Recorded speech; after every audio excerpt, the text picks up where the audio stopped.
तो middle east में जब कोई मिसाइल चलती है ना, तो उसका सीधा असर हजारों किलोमीटर दूर भारत के पंजाब में बैठे एक किसान की फसल पर क्यों पड़ता है? आज हमारी इस गहन चर्चा का मुख्य उद्देश्य इसी अदृश्य तार को सुलझाना है। हाँ, और हमारे पास इस विषय पर the geopolitics of growth, India shifting fertiliser security नाम की काफी विस्तृत रिपोर्ट है। बिल्कुल, ये रिपोर्ट बहुत अच्छे से बताती है कि हॉर्मुज जल डमरू मध्य की जो हलचल है वो कैसे सीधे हमारी थाली का खर्च तय कर रही है। देखिए, ये भू राजनीति का ना वो पहलू है जो सिर्फ नक्शों तक सीमित नहीं है। मतलब ये सीधे हमारी जमीन की उर्वरकता में मिल गया है। जब हम उस समुद्री रास्ते की बात करते हैं तो वो केवल तेल के लिए नहीं है। तो क्या वो उन रसायनों के लिए भी मुख्य मार्ग है जिन पर हमारी पूरी कृषि टिकी है? जी बिल्कुल। भारत की कृषि व्यवस्था काफी हद तक बाहर से आने वाली इसी खाद पर निर्भर है। मतलब अगर हम इस पूरे व्यापार को देखें तो स्थिति कितनी गंभीर है, क्योंकि भारत तो बहुत बड़ा बाजार है ना। आंकड़े इसकी गंभीरता एकदम साफ कर देते हैं। मतलब चीन के बाद भारत दुनिया का दूसरा सबसे बड़ा फर्टिलाइजर उपभोक्ता है। अरे वाह, दूसरा सबसे बड़ा। हाँ, और यहाँ हर साल करीब 40 मिलियन टन यूरिया की खपत होती है। इसका एक बहुत बड़ा हिस्सा, और इसे बनाने के लिए जरूरी जो कच्चा माल होता है ना, वो खाड़ी देशों से ही आता है।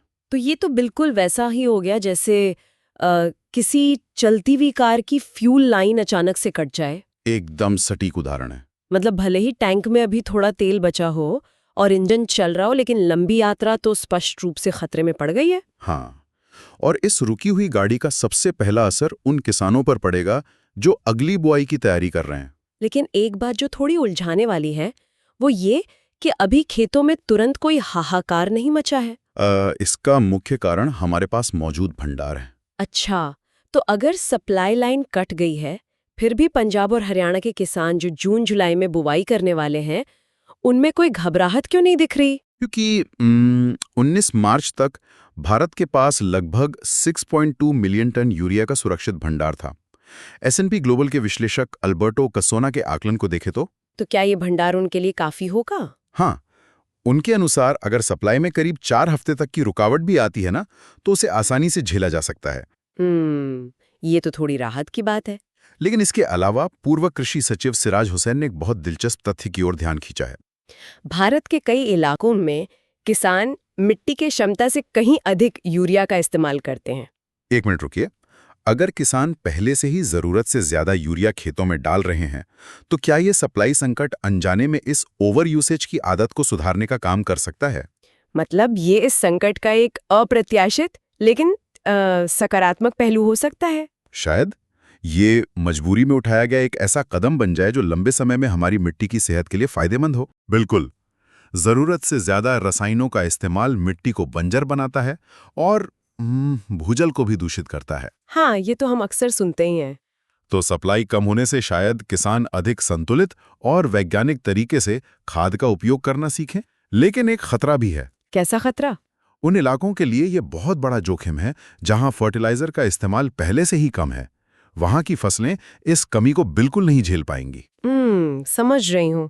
तो अगर भंडार भी हैं और कुछ हद तक मिट्टी में पहले से जमा खाद भी काम आ रही है, तो फिर असली समस्या क्या है? असली समस्या सिर्फ जहाजों के रुकने की नहीं है।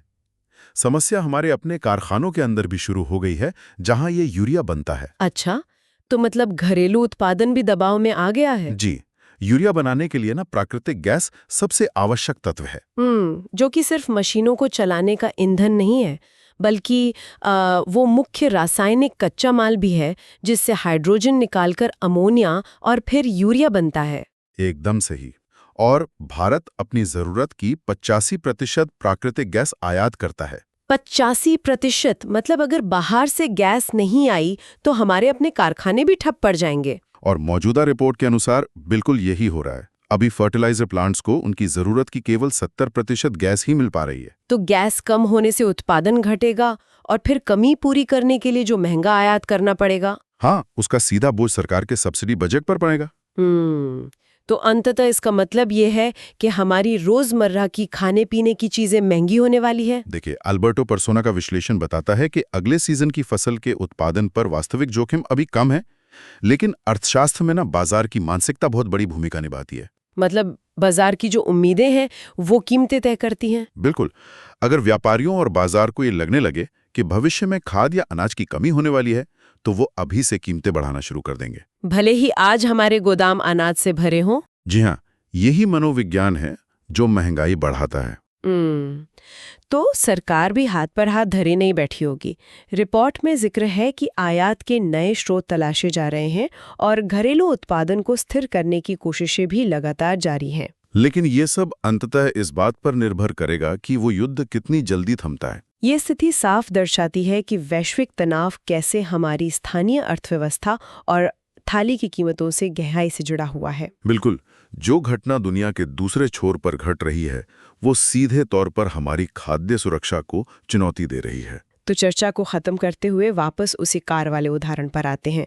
अगर हमारी गाड़ी का टैंक भरा है लेकिन हमें सिर्फ इस बात का डर है कि आगे पेट्रोल पंप नहीं मिलेगा, तो हम ज्यादा कीमत देकर भी तेल खरीदने लगते हैं। सही कहा आपने। तो सोचने वाली बात यह है कि अगर खाद्य पदार्थों की कीमतें वास्तविक फसल उत्पादन के बजाय बाजार के डर और उम्मीदों से ज्यादा तय होती हैं, तो क्या हमारी अर्थव्यवस्था में महंगाई असल में चीजों की कमी का नहीं बल्कि भविष्य के खौफ का नतीजा है?